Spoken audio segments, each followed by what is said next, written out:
hashtag Reality with Ashley. It's been a while, but definitely today we're here in Johannesburg Theatre.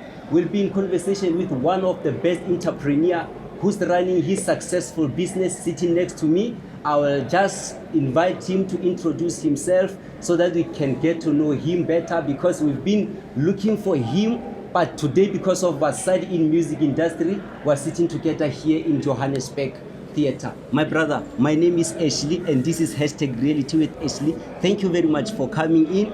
I just want you to introduce yourself so that we can know the person behind Kicks. Ashley, thank you so much for having me. Yes. Wow, it's been long coming, I think, and I think because of schedule alignment, yes, But now we're here. Yes. So I'm Sammy Mhaule. I'm the founder and the CEO of Kicks Sportswear. We do cool sneakers, we do flip-flops, we do backpacks, we do socks, you know. So it's a full apparel, if you like. We're building our company towards that, When we started our company, what we said, we wanted to position ourselves to be a company that will be from Africa to the world and compete in all levels in terms of the look and feel, as well as people must be able to relate to our products. So I was born in Tembisa. Started my entrepreneurial journey at the age of 14, selling ice cream. And what sparks that was because of my father was the only one working, and the only way for me to look like other kids and look cool, I had to find a way to fend for myself, and that way was selling ice cream on the street of Tembisa.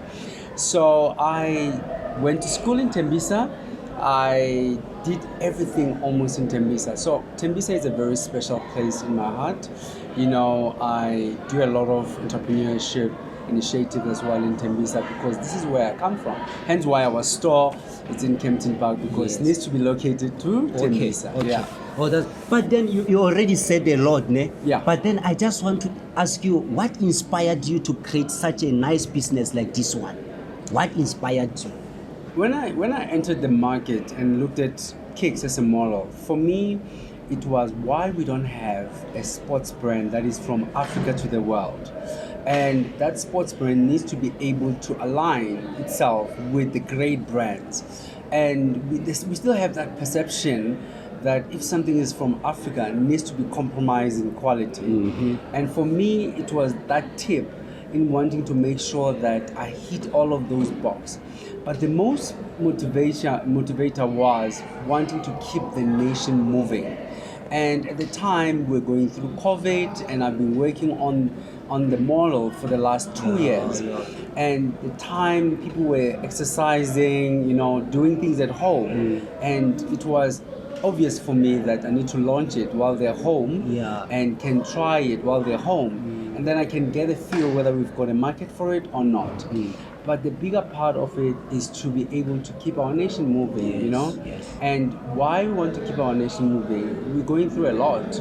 We want to be able to transition from morning to during the day to night, and people be able to be inspired by our product. And Okay, so like as you just said now, you also have some stores outside South Africa, because you just mentioned that you also want to be a supplier to other countries. Do you have stores outside South Africa? Not as yet. But that's where you go. I visited a European country last year, December. I was in the UK. Congratulations. Kicks is officially registered in the UK. Wow. And we are live in the UK. We've got an office in the UK. I'm leaving to the UK in the next couple of weeks. We're literally setting our feet straight into the UK, because for us, if we're in Africa, which we're in South Africa, right, which is the hub, which needs to reflect in all of the countries in Africa, and you position yourself in the UK where you're in Europe, and then you can affect the countries in Europe and outside in Europe, And I've traveled quite a bit within the UK, and I have a little bit of an idea how the market works in the UK. And for me, it was obvious that I need to start where I have an idea. Definitely. I see that is already a success. But then there is this kind of question I just want to ask you, because you have already mentioned a lot of things. Yeah. I once saw you that you have collaborated with Makhadzi. How far are you with the business, or what happened to that collaboration? Are you still with her or what? Yeah, that's a very interesting question. Yes. So we came up with a cool sneaker which is called Kokoba. Yeah. And the idea came from, we were driving from Polokwane Yes. to Joburg, Yes. you know. And we were driving, we're thinking we want to partner with somebody who's aligning to our brand and vision, you know. And the bigger part of it was she needs to be somebody who believes, you know, more about being African and understand what it means. Yes. And for us, it was alignment, and it was obvious that, you know, she's the perfect partner, you know. And then we then signed an agreement, we then launched the range, and somewhere down the line, the relationship broke down, you know, and it did not come to the end where how we wanted it to be. But other than that, you know, she's somebody that I respect. She's somebody that, you know, I'm always willing to open my door and have a discussion with her, you know, on how we can sort the differences, you know. The matter is still in court. It's still not finished. Up until, you know, we sit down and talk about it, or either the court resolve it, you know, there will be no ending to it, you know, because the reality of it is that investment was put in that range. Okay, I don't know if it's this year or it was last year, because I saw a media statement you released that you were saying you are going to sue Makhadzi, and then there was a lot of things that were happening, and a lot of things were said on that media statement. Yeah. So, as you said, the matter is still in court, but so far, do you still have a relationship with her? But firstly, I just want to know what made you what made you, both of you, to lose the relationship, to lose what made the partnership to break? What happened actually? I think the basis of the breakdown would be the expectations on, you know, when we sign an agreement, what is expected from the other party and what is expected to our party, you know. And the moment that is not aligned, or somebody breaks within that, then the basis of the relationship, it will automatically breaks down, because you are coming together into wanting to do a sneaker range. Yes. And once that sneaker range has been delivered, which then is our part, then your part needs to be able to promote it. Yes, you need to be able to wear it. You need to be able to represent that range, exactly. right? So when that doesn't happen, it becomes a mismatch. Yeah. You know, then we either have to find solutions as to why is it this not happening, and if you can't find solution, then we have to find a third person who can sit in between us and say, look, you know, looking at both sides without taking sides, and trying to solve the matter, which we've done all of that, you know. And my biggest thing for me is to try and resolve things without going legally. You know, I mean, we are brothers and sisters. We shouldn't be going that angle. We should start by negotiating and talk and correct, you know. Then later on, if we fail, then we can involve other people. That's how I feel anyway. But I saw that the statement on that media statement, I saw a part where there was a disclosure of funds. Like you were mentioning that you are going to sue her a certain amount. How much was it?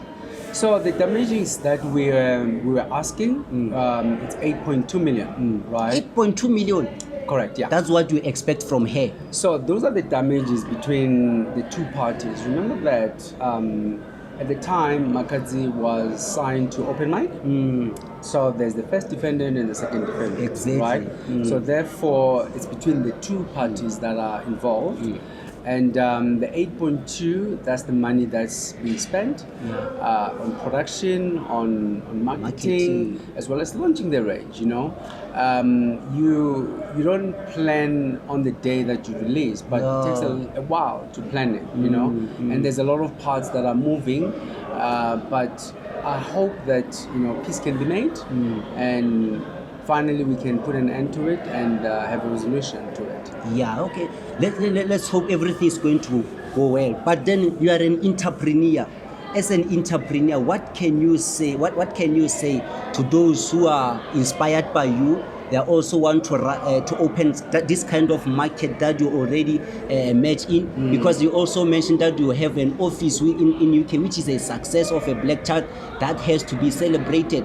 What can you say to those who planning to run something like this one of yours? Maybe they have an idea to open their own business where they will distribute some product like Kikis, like as you did. What can you say to them? So I think the important thing is to start now. Yeah. And people need to understand that hopes and dreams are not for a selected few, but are for all those who believe and want to put in the work. Yeah. You know, and the market is big enough for all of us to play in. Yes, right? yes. We've had international brands Yes. playing in the same space for many years, and we've supported those brands, right?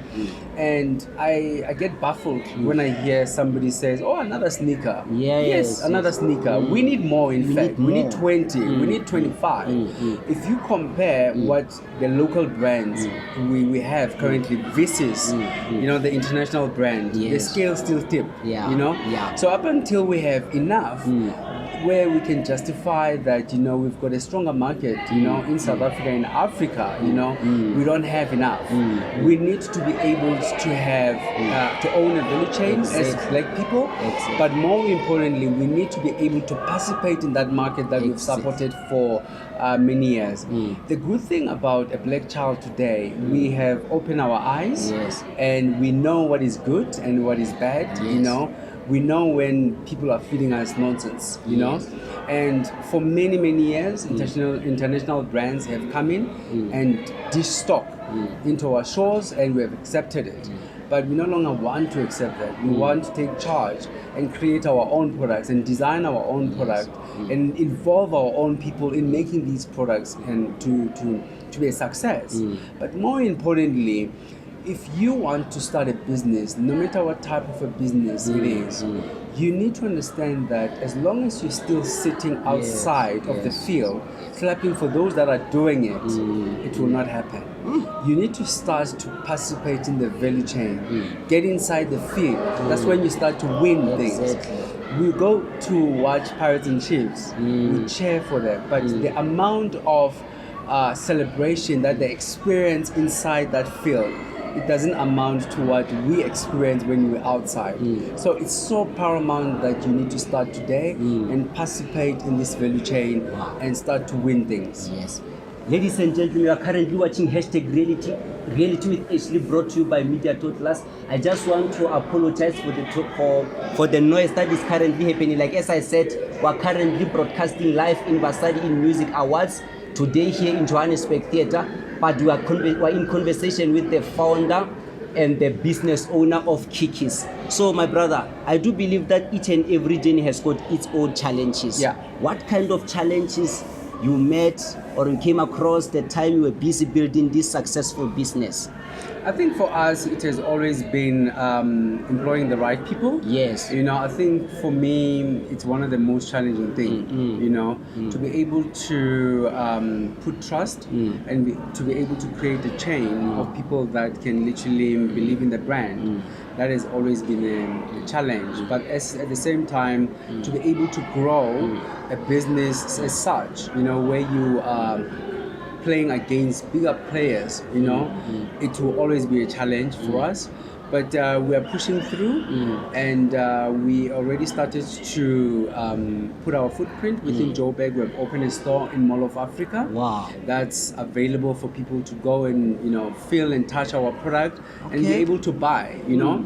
We've started with that, that journey of opening stores. Yes. And we have a plan of affecting people in terms of the job creation, as well as being a platform for entrepreneurship. I'm a great believer of we have to be able to be a platform for entrepreneurship, not just creating jobs, you know. When you create a platform for somebody to start their own business within your business, you're not only extending yourself, you know, but you are literally allowing somebody to run with their own purpose as well, you know.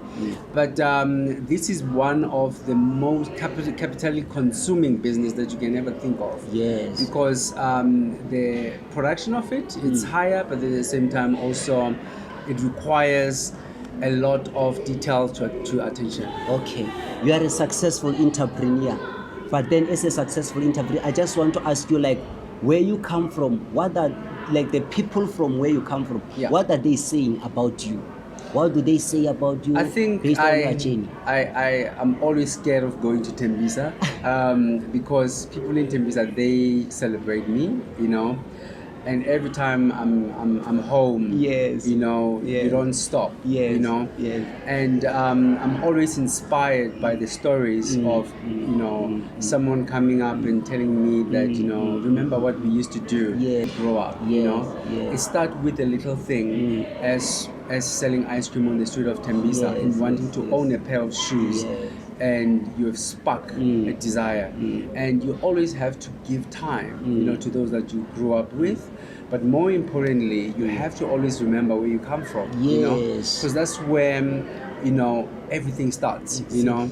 The funny thing is, just 3 weeks back, I had to make a serious business decision. Yeah. And I called a friend of mine and I said to him, look, I need to sit down with you. Let's talk, you Yes, know, yes, yes. and I need your advice. And he says to me, look, you know, I'm not available there for the whole week. How urgent is this? I said, very urgent.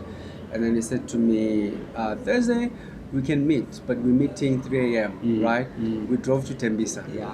And when we drove to Tembisa, you know, you see the works Yes. of workmanship of people, you know, Yes. people that are walking to work, Yeah. 3 a.m., Yeah. you know, people that are starting to prepare their store, Yes. 3 a.m., 3 you know, a.m. the taxis are starting to move around, Yes. you know, and that gets you thinking, that gets you to literally brings you back to the basics and get you in touch to where you come from and understand that you always want to empower where you come from. Exactly. Yeah. My brother, thank you very much for being part of this interview. I really learned a lot from you. I'm also inspired. But then, thank you so much. Like as I said, we're currently closing. So where do you want to see yourself for the with this kind of business? Where do you want to see yourself in coming 5 years from now? 5 years from now, for us, what we want to do, we want to build a model that works. Yeah. You know, a model that we can invest in human capital. Yes, yes. A model that can sustain Africa, can also sustain within outside of the borders of Africa. We're not big on wanting to open many stores. We'll probably open 8 stores, major flagship stores. Yes. You know, but we want to grow our business and focus more on the digital platforms. Yes. You know, because how people buy product, that has changed, you know. We are testing the model as well to 17 different countries. While we you know ship to those 17 different countries, how long does it take? You know, because we vision ourselves as that engine that should create jobs in South Africa Exactly. to the world. You know, so we already starting to model that. That side of the business where we're shipping different products and we're seeing how long it takes, you know, what are the customer complaints and so on, you know. And we want to be a footprint that the world can be proud of, that, you know, South Africa is not just a consumer, but it's also a manufacturer. We want to be able to present our flag, you know, as South Africa, that we are able and capable. That's the best, my brother. I just Thank want you so to much, wish my you brother. nothing but all the best. You are a star. Thank you so very much, my for brother. I coming appreciate through. you. Thank you. My ladies and gentlemen, that's how we wrap the conversation with the founder of Kiki's. Thank you very much. Stay tuned.